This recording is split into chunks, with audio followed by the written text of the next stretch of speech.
పాత పేపర్ల అతని దగ్గర నుంచి అర్చన చార్టుని తీసుకొని చార్టు ఓపెన్ చేసి చూస్తూ ఉంటుంది. ఇందులో అమ్మవారికి సంబంధించిన ఖడ్గము, కిరీటము, ముక్కు పుడక ఉన్నాయి. వీటిని ఎవరు గీపించుంటారు అని అర్చన మనసులో అనుకొని, అన్నా ఈ చార్టు నేను ఉంచుకోనా అని చెప్పి అడుగుతూ ఉంటుంది. అమ్మవారి బొమ్మలే కదమ్మా, తీసుకో అని పేపర్లతను అంటూ ఉంటాడు. నీకు డబ్బులు తీసుకొచ్చి ఇస్తాలే అన్నా అని అర్చన అంటూ ఉంటే, పర్వాలేదమ్మా, వద్దులే, ఆ చార్టు తీసుకొని వెళ్ళిపో అని చెప్పి పేపర్లతను చెప్తూ ఉంటే, నాగమ్మ పద వెళ్దాం అని చెప్పి అర్చన అంటుంది. ఇక నాగమ్మ వెళ్తూ ఉంటే అర్చన నాగమ్మ వెనకే వెళ్తూ ఉంటుంది. 4వ వీధిలో 3వ ఇల్లంటే ఆ మాయ ఇల్లే అని అర్చన మనసులో అనుకుంటూ ఉంటుంది. ఇక నాగమ్మ తల్లి అర్చనను మాయ ఇంటి దగ్గరకు తీసుకెళ్ళి మాయ ఇంటి వైపు చూపిస్తూ ఉంటుంది. ఇది మాయ ఇల్లే నాగమ్మ, ఈ ఇంట్లో నుంచే పేపర్లతను ఈ చార్టు తీసుకొచ్చానని చెప్పాడు. మాయనే ఈ ముక్కు పుడకను, అమ్మవారి కిరీటాన్ని, ఖడ్గాన్ని గీపించి ఉంటుంది నాగమ్మ. అసలు మాయ ఎందుకు ఈ ముక్కు పుడకను, కిరీటాన్ని గీపించి ఉంటుంది? తెలుసుకుంటాను, అన్ని విషయాలు తెలుసుకుంటాను నాగమ్మ. చాలా థ్యాంక్స్ నాగమ్మ, నేను అడగగానే నాకు సహాయం చేశావు. ఈ ఆధారాన్ని పట్టుకొని ఆ మాయ వెనుక ఉన్న స్టోరీ ఏంటో తెలుసుకుంటాను అని అర్చన నాగమ్మ తల్లికి నమస్కారం చేసుకొని, ఇక నేను బయలుదేరతాను నాగమ్మ అని చెప్పి చెప్తూ ఉంటే, ఇక నాగమ్మ తన దారిన తను వెళ్తూ ఉంటే అర్చన పరిగెత్తుకుంటూ ఇంటికి వెళ్తూ ఉంటుంది. నిహారిక అర్చనను చూసి, ఇదేంటి చేతిలో ఏదో పట్టుకొని అంతలా పరిగెడుతుంది, ఖచ్చితంగా అవనికి చూపిస్తుంది, లోపలికి వెళ్ళి నేను కూడా చాటుగా ఉండి చూస్తాను అని నిహారిక మనసులో అనుకుంటుంది. ఇక అర్చన చార్ట్ తీసుకొని అవని వాళ్ళ ఇంట్లోకి వెళ్ళి మేడం మేడం అని చెప్పి పిలుస్తూ ఉంటుంది. నిహారిక చాటుగా ఉండి ఇదంతా కూడా చూస్తూ ఉంటుంది. ఏమైందమ్మా అర్చన, ఎందుకు అంత కంగారుగా ఉన్నావు అని అవని అడుగుతూ ఉంటుంది. ఇది చూడండి మేడం అని చెప్పి అర్చన అంటూ ఉంటుంది. అవని చార్ట్ని ఓపెన్ చేసి చూస్తూ ఉంటుంది. అందులో అమ్మవారి ముక్కు పుడక, ఖడ్గము, కిరీటం కనిపిస్తూ ఉంటాయి. అర్చన, ఈ ముక్కు పుడక మన ఇంట్లో ముక్కు పుడకలానే ఉందే అని చెప్పి సుజాత అంటూ ఉంటుంది. మన ఇంట్లో ముక్కు పుడకే మేడం అని చెప్పి అర్చన అంటూ ఉంటుంది.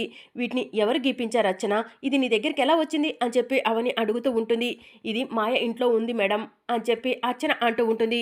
మాయ ఇంట్లో ఇదెందుకు ఉంటుందమ్మా, నువ్వు పొరపాటు పడుతున్నావు అని చెప్పి సుజాత అంటూ ఉంటుంది. లేదు మేడం, నేను అబద్ధం ఎందుకు చెప్తాను, ఇది ఆ మాయ ఇంట్లోనే ఉంది అని చెప్పి అర్చన చెప్తూ ఉంటుంది. ఇదంతా కూడా నిహారిక చాటుగా ఉండి చూస్తూ ఉంటుంది. అమ్మవారి ముక్కు పుడక మాయ ఇంట్లో ఉండటం ఏంటి, నీకెవరు చెప్పారు అర్చన, కరెక్ట్గా కొంచెం అర్థమయ్యేలా చెప్పు అని చెప్పి అవని అడుగుతూ ఉంటుంది.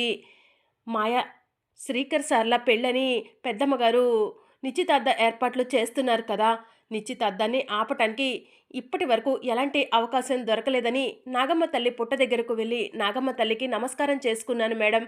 అప్పుడు నాగమ్మ పేపర్లు అమ్ముకునే తోపుడు బండి దగ్గరకు తీసుకెళ్ళింది, ఈ చార్టును చూపించింది. చార్టు ఓపెన్ చేసి చూస్తుంటే అందులో అమ్మవారికి సంబంధించిన ఈ ఫోటోలన్నీ కూడా కనిపించాయి మేడం. ఇది ఎక్కడి నుంచి తీసుకొచ్చావని పేపర్లు అతన్ని అడిగితే 4వ వీధిలో 3వ ఇల్లు అని చెప్పాడు. అంతేకాదు నాగమ్మ నన్ను ఆ మాయ ఇంటి దగ్గరకు తీసుకెళ్ళి మరీ ఆ ఇంటిని చూపించింది అని చెప్పి అర్చన చెప్తూ ఉంటుంది. అవని, అసలేం జరుగుతుంది, మాయ ఇలాంటివన్నీ కూడా ఎందుకు గీపించి ఉంటుంది చార్టు మీద అని చెప్పి సుజాత అడుగుతూ ఉంటుంది. అదే నాకు కూడా అర్థం కావట్లేదక్క అని చెప్పి అవని అంటూ ఉంటుంది. అర్థం కాకపోవడానికి ఏం లేదు మేడం, ఒకసారి ఈ చార్ట్ చూడండి. ఈ చార్ట్లో ఉన్న ఈ ఖడ్గం కాళికామాతది, ఈ కిరీటం కామాక్షి దేవిది, ఈ ముక్కు పుడక అన్నపూర్ణ దేవిది, ఇవన్నీ కూడా మాయా కావాలనే గీపించి ఉంటుంది అని చెప్పి అర్చన అంటూ ఉంటుంది. అవని, నాకెందుకో భయంగా ఉంది అని సుజాత అంటూ ఉంటుంది. గతంలో ఆ మాయ ముక్కు పుడక కావాలని అడిగిందక్క, ఆ ముక్కు పుడక ఇవ్వటం కుదరదని చెప్పాను అని చెప్పి అవని అంటూ ఉంటుంది. ఆ ముక్కు పుడకపై కన్ను వేసినట్టుంది, అందుకే ఆ ముక్కు పుడకని సొంతం చేసుకోవడం కోసం ఫోటో గీపించినట్టుంది అవని అని సుజాత అంటూ ఉంటుంది. ఇంకా ఏవేవో కారణాలు ఉన్నాయని నాకు అనిపిస్తున్నాయి మేడం ఆ మాయ వెనుక అని చెప్పి అర్చన అంటూ ఉంటుంది. అన్నీ తేలుస్తాను, త్వరలోనే అన్ని విషయాలు తేలుస్తాను అని చెప్పి అవని సుజాత అర్చనలతో అంటూ ఉంటుంది. మరోవైపు మాయ ఒంటరిగా నుంచొని ఆ చార్టు ఎవరి దగ్గర ఉందో ఏంటో, ఆ చార్టు ఎవరికంటైనా పడితే నా పైన అనుమానం వస్తుంది, ఆ చార్టు తిరిగి మళ్ళీ నా ఇంటికే వస్తే బావుండు అని చెప్పి మాయ మనసులో అనుకుంటూ ఉంటే అప్పుడే మాయకు నిహారిక ఫోన్ చేస్తూ ఉంటుంది.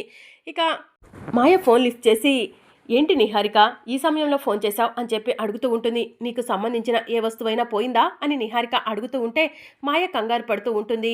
నువ్వు ఏ విషయం గురించి మాట్లాడుతున్నావు నిహారిక అని మాయ అడుగుతూ ఉంటుంది. నీ పైన ఆ అవని అర్చన కన్ను వేశారు, వాళ్ళిద్దరూ నీకు శ్రీకర్కి జరిగే పెళ్లిని ఎలాగైనా ఆపే ప్రయత్నం చేస్తున్నారు. అందులో భాగంగానే ఆ అర్చన ఒక చార్ట్ తీసుకొని పరిగెత్తుకుంటూ ఇంటికి వచ్చింది. ఆ చార్ట్లో ఏముందా అని నేను చాటుగా ఉండి చూశాను మాయా. ఆ చార్ట్లో అమ్మవారికి సంబంధించిన ముక్కు పుడకను రౌండప్ చేసి మరీ ఉంది. అది నువ్వే గీపించావని అర్చన చెప్తుంది. అది నిజంగా నువ్వే చేశావా మాయా? గతంలో అమ్మవారి ముక్కు పుడకను, అమ్మవారి విగ్రహాన్ని ఫారినర్స్ తీసుకెళ్దామనుకున్నారు. కానీ వాళ్ళు అగ్ని ప్రమాదంలో ఆహుతైపోయారు. ఆ ముక్కు పుడక, ఆ అమ్మవారు అంత పవర్ఫుల్ అని నిహారిక మాయకు చెప్తూ ఉంటే మాయ కంగారు పడుతూ ఉంటుంది.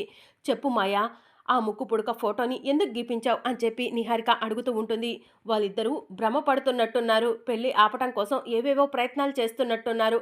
అంతే తప్ప ఆ ముక్కు పుడక గురించి నాకేం తెలీదు అని చెప్పి మాయ చెప్తూ ఉంటుంది. సరే మాయా, ఎందుకైనా మంచిది, జాగ్రత్తగా ఉండు అని చెప్పి నిహారిక ఫోన్ కట్ చేస్తుంది. ఎవరి చేతికైతే ఆ ఫోటోలు దొరకకూడదు అనుకున్నానో వాళ్ళ చేతికే దొరికాయి అని చెప్పి మాయ మనసులో అనుకుంటూ ఉంటుంది. ఇక మరోవైపు అవని, అర్చన ఆ చార్ట్ తీసుకుని వేదవతి ఇంటికి వస్తారు. చార్ట్ తీసుకుని ఇంటికి వచ్చారు, ఏం చేస్తారో ఏంటో అని చెప్పి నిహారిక దూరం నుంచి చూసి మనసులో అనుకుంటూ ఉంటుంది. అత్తయ్య, మావయ్య, బావ అందరూ ఒకసారి రండి అని చెప్పి అవని పిలుస్తూ ఉంటుంది. అందరూ కూడా బయటికి వస్తారు. ఎందుకు అలా అరుస్తున్నావు అవని అని చెప్పి వేదవతి అడుగుతూ ఉంటుంది. ఒకసారి దీన్ని చూడండి అని చెప్పి అవని చార్ట్ని వేదవతికి ఇస్తుంది. అందరూ కూడా చార్ట్ని చూస్తూ ఉంటారు. అమ్మవారికి సంబంధించిన వస్తువులు ఈ చార్ట్లో ఎవరు గీపించారు అని చెప్పి వేదవతి అడుగుతూ ఉంటుంది. ఈ అమ్మవారికి సంబంధించిన వస్తువులు ఉన్న చార్టు అర్చనకు మాయ ఇంటి దగ్గర దొరికిందంట అని చెప్పి అవని అంటుంది. మాయ ఇంటి దగ్గర దొరికిందా అని చెప్పి వేదవతి అంటూ ఉంటుంది. అవును, మాయ ఇంటి దగ్గరే దొరికింది అని అర్చన చెప్తూ ఉంటుంది. నీ మాటలు నేను నమ్మను అని చెప్పి వేదవతి అంటుంది. ప్లీజ్ పెద్దమ్మ గారు, నేను చెప్పేది వినండి. ఆ మాయ ఏదో ఆలోచనతోనే మీ ఇంట్లో కోడలిగా అడుగు పెట్టాలనుకుంటుంది అని చెప్పి అర్చన అంటూ ఉంటుంది. ఏయ్ అవని, ఏంటి 2 రోజుల్లో నిశ్చితార్థం అనేసరికి నిశ్చితార్థాన్ని ఎలా ఆపాలో అర్థం కాక ఇదంతా చేస్తున్నావా అని వేదవతి అంటూ ఉంటుంది. వేద, ఏం మాట్లాడుతున్నావు నువ్వు, అర్థమవుతుందా? అవని పెళ్లి ఆపాలనుకుంటే చాలా కారణాలే ఉన్నాయి. ఇది చూపించి ఆపాల్సిన అవసరం ఏం లేదు అని చెప్పి ప్రసాదరావు అంటూ ఉంటాడు. అవునమ్మా, అవని పెళ్లి ఆపాలనుకుంటే తాళిని అడ్డు పెట్టుకునే ఆపగలదు, కానీ అలా చెయ్యట్లేదు. అవని చెప్తుంది, ఒక్కసారి ఆలోచించమ్మా అని చెప్పి వేదవతి అంటుంది. అమ్మ, ఈ అవని లేనిపోని అనుమానాలన్నీ పెడుతుంది అని చెప్పి వసంత అంటూ ఉంటుంది. మీకు అవని అర్చనలు చెప్పేవి అనుమానాల్లా అనిపిస్తున్నాయేమో, కానీ మాకు మాత్రం అవే నిజాల్లా అనిపిస్తున్నాయి. ఆ మాయపై నాకు ఎందుకో అనుమానంగా ఉంది అని చెప్పి పెద్దిరాజు అంటూ ఉంటాడు. అసలు ఆ మాయ అమ్మవారికి సంబంధించిన ముక్కు పుడకను ఎందుకు రౌండప్ చేసింది, ముక్కు పుడక ఫోటోని ఎందుకు గీపించింది, గతంలో ముక్కు పుడక కావాలని కూడా నన్ను ఒకసారి అడిగింది, నేను ఇవ్వటం కుదరదని కూడా చెప్పాను అని చెప్పి అవని వేదవతి వాళ్ళకు చెప్తూ ఉంటుంది. ఆ మాయ నిజంగానే బావను ప్రేమించి ఈ ఇంట్లో కోడలిగా అడుగు పెట్టాలనుకుంటుందా, లేదంటే ముక్కు పుడక కోసం ఈ ఇంట్లో కోడలిగా అడుగు పెట్టాలనుకుంటుందా అని అవని అంటూ ఉంటుంది. ఏయ్ అవని, నోర్మొయ్, ఇంకొకసారి నా కోడలు మాయ గురించి అలా మాట్లాడావంటే ఊరుకోను అని చెప్పి వేదవతి అంటూ ఉంటుంది. పెద్దమ్మగారు, నేను చెప్పేది వినండి. అవని మేడం చెప్పేదంతా కూడా నిజమే అని చెప్పి అర్చన అంటూ ఉంటుంది. ఇక అప్పుడే మాయ వస్తూ ఉంటుంది. మాయను చూసిన అర్చన, మాయ సడన్గా ఇప్పుడు వస్తుందేంటి అంటే మాయకు నిజం తెలిసిపోయింది, అందుకే వస్తుంది అని చెప్పి మనసులో అనుకుంటూ ఉంటుంది.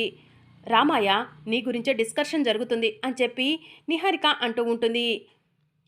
మాయా, ఈ చార్టు నీ ఇంట్లోనే దొరికిందని అవని అర్చనలు అంటున్నారు అని వేదవతి అంటుంది. ఆ చార్ట్ మా ఇంట్లో దొరకటం ఏంటి అని చెప్పి మాయా అంటూ ఉంటుంది. పాత పేపర్లు అతను మీ ఇంట్లో నుంచే ఈ చార్టును వేశారని చెప్పాడు అని చెప్పి అర్చన చెప్తూ ఉంటుంది. పాత పేపర్లు అతను కావాలని అబద్ధం చెప్పాడేమో అని చెప్పి మాయ అంటుంది. లేదు, అతను నిజమే చెప్పాడు, 3వ వీధిలో 4వ ఇల్లు అని చెప్పాడు అని చెప్పి అర్చన అంటూ ఉంటుంది. అప్పుడు మాయ క్లాప్స్ కొడుతుంది. కారులో నుంచి పాత పేపర్లు అతను దిగి వస్తూ ఉంటాడు. సాక్షిని వెంట పెట్టుకొని మాయ వచ్చిందంటే ఖచ్చితంగా నిజాన్ని తారుమారు చేయడం కోసమే అని చెప్పి అర్చన మనసులో అనుకుంటూ ఉంటుంది. ఇక పాత పేపర్లు అతను నడుచుకుంటూ మాయ దగ్గరికి రాగానే, ఈ పాప ఈ చార్ట్ నీ దగ్గరే తీసుకుందా అని చెప్పి అడుగుతూ ఉంటుంది. నా దగ్గరే తీసుకుందమ్మా అని పాత పేపర్లు అతను అంటూ ఉంటాడు. అన్నా, నువ్వే కదా 4వ వీధిలో 3వ ఇంట్లో నుంచి ఈ చార్టు వచ్చిందని చెప్పావు అని అర్చన అంటూ ఉంటుంది. నేను అలా చెప్పలేదమ్మా, నువ్వు పొరపాటు పడ్డట్టున్నావు అని పేపర్లతను అంటూ ఉంటాడు. ఎందుకన్నా అబద్ధం చెప్తున్నావు అని అర్చన పేపర్లతన్ని నిలదీస్తూ ఉంటే మాయ, పేపర్లు అతని చంపపై లాగిపెట్టి ఒక్కటిచ్చి, ఇదంతా కూడా నీ వల్లే, నువ్వు అబద్ధం చెప్పడం వల్లే ఆ పాప నన్ను మిస్అండర్స్టాండ్ చేసుకుంది, ఇక్కడి నుంచి పో అని చెప్పి మాయ గట్టిగా అరుస్తుంది. దాంతో పాత పేపర్లు అతను అక్కడి నుంచి వెళ్ళిపోతూ ఉంటాడు. ఆ మేడము గన్ను గురిపెట్టి చంపేస్తానని చెప్పడంతో నిజాన్ని దాచిపెట్టి అబద్ధం చెప్పాల్సి వచ్చింది అని పాత పేపర్లు అతను మనసులో అనుకుంటూ అక్కడి నుంచి పారిపోతూ ఉంటాడు. చూసావా మాయా, నీ పెళ్లి ఆపటం కోసం అవని ఎన్ని ప్రయత్నాలు చేస్తుందో, అవనిని ఉద్యోగంలో నుంచి తీసేయి, అప్పుడే ఈ అవనికి బుద్ధి వస్తుంది అని నిహారిక మాయతో చెప్తూ ఉంటుంది. ఈ పాప నన్ను మిస్అండర్స్టాండ్ చేసుకోవడం వల్లే అవని నన్ను మిస్అండర్స్టాండ్ చేసుకుంది, అవనిని ఉద్యోగంలో నుంచి తీసేయాల్సిన అవసరం ఏం లేదు అని చెప్పి మాయ నిహారికతో చెప్తూ ఉంటుంది. ఇక అవని మాత్రం మాయ వైపు కోపంగా చూస్తూ ఉంటుంది. మరి అప్కమింగ్ ఎపిసోడ్లో ఏం జరగనుందో తెలుసుకోవాలనుకుంటున్నారా? అయితే ఛానల్ను సబ్స్క్రైబ్ చేసుకొని సపోర్ట్ చేయడం మర్చిపోకండి. Thank you for watching.